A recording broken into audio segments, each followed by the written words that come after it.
It's now time for the Business Report with Joel Crossgill.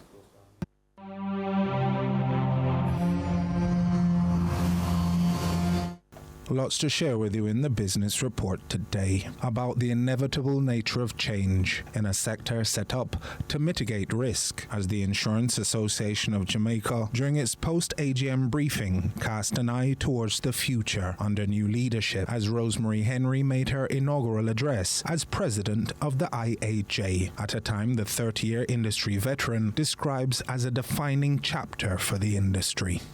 Ladies and gentlemen, we are gathered at a pivotal moment.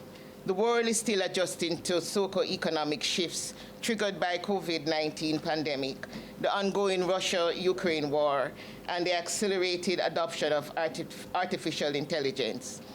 The IMF chief economics noted that, and I quote, "The global economic systems under which most countries have operated for the last 80 years is being reset, ushering the world into a new era. I put to you that this reset has already begun. More directly for our industry, the cost and availability of reinsurance, marine and transit insurance, and other key services are affected. Slower domestic growth also challenges our ability to deepen insurance penetration at a time when uncertainty makes protection even more critical." Undaunted by protectionism, tariffs, and a general slowing in global forecasts, the new president spoke resolutely about the importance of her sector as a cornerstone of the Jamaican economy. My vision is to lead the IAJ as a dynamic, forward-looking association that is a trusted voice for the insurance industry, a champion for innovation and resilience, and a partner in building financial security and economic inclusion for the people of Jamaica. This means not only protecting what exists, but also advancing what is possible. Our goal is to serve as an effective bridge between members and external stakeholders, ensuring relevance, unity, and collective strength. Driving innovation and best practice. This we know will future-proof our industry. And so we will support members in embracing digital transformation, AI application, and new service models. Innovation will be our ally in improving customers' experience, expanding access and strengthening resilience.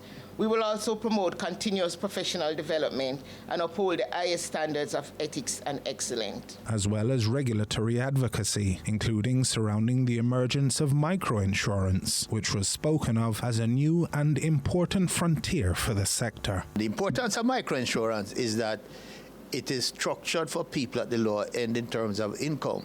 And what happens when they have a catastrophe, where there's a house burned down or somebody dies, they fall back into poverty and have to start over again. So it is very important for insurance penetration, because in the final analysis, you know, the default insurer is the government. So what we're expecting is that the framework will be set so that the life insurance companies, as well as the general companies, will be able to have ease of operation in putting out those products. We do have companies now in the industry that do sell microinsurance products, but they are doing it under the current framework, which does not make it very easy for them to be able to.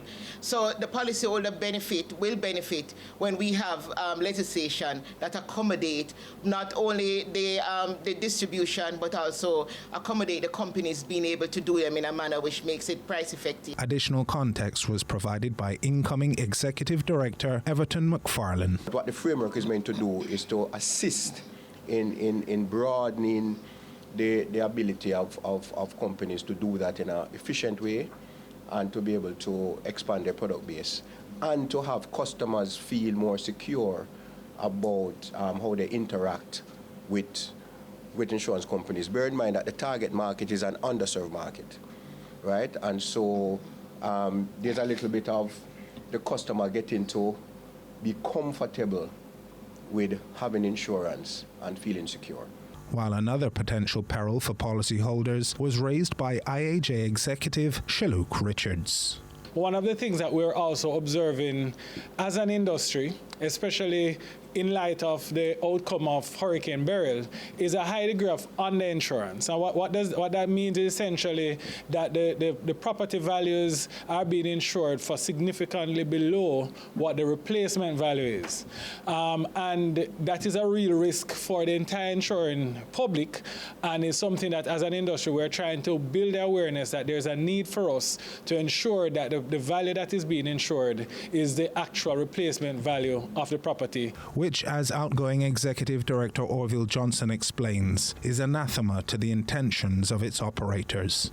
Although we don't have our final numbers, indications are that for 2024 we would have paid out over $70 billion in benefits to our policyholders.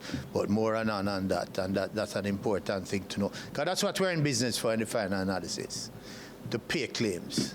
As well as tribute, as immediate past President Sharon Donaldson Levine expressed profound gratitude for the platform provided by her peers over her 2.5-year term. As I hand over to my successor, I'm confident that the IAJ will continue to thrive and evolve despite the new emerging risk of cyber arising from global digitization. Electric vehicles, what do we do with them?